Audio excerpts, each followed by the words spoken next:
As a Muslim, you cannot rely on your faith alone that you will be saved from hellfire altogether without taking any action in your life. Unfortunately, we find this misconception rampant in our communities.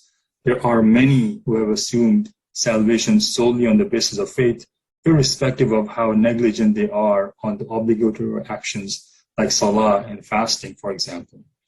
The irony is even starker for those among us who recognize the importance of good deeds, yet fail to abstain from obvious sins.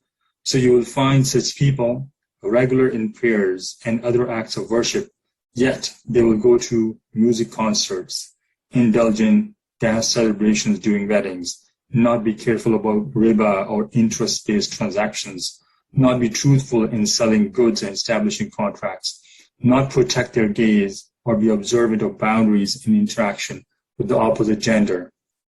So such a big irony you will find, such a big conflict you will find in how they would understand the importance of obeying Allah subhanahu wa ta'ala in acts of worship, but generally in acts of communal matters, in acts of relationships, they tend to ignore that aspect of Allah subhanahu wa ta'ala's command.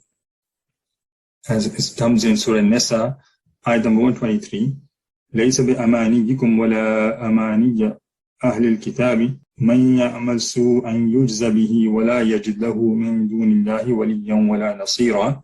It will not be in accordance with your desires, talking to Muslims, nor those of the people of the scripture.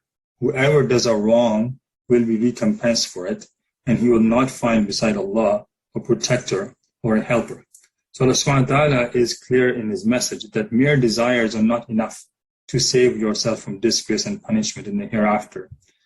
The pride of just being Muslim is not enough, is not sufficient to enter paradise unless it is supplemented with good deeds, and even more importantly, with avoidance of sins. Narrated by Abu Ya'la in Ibn Majah, Nabi Sallallahu Alaihi Wasallam said, Al-Kayyisu man dana nafsahu wa amila lima ba'd al-mawti wal-ajizu man atba'a nafsahu hawaha thumma tamanna ala Allah.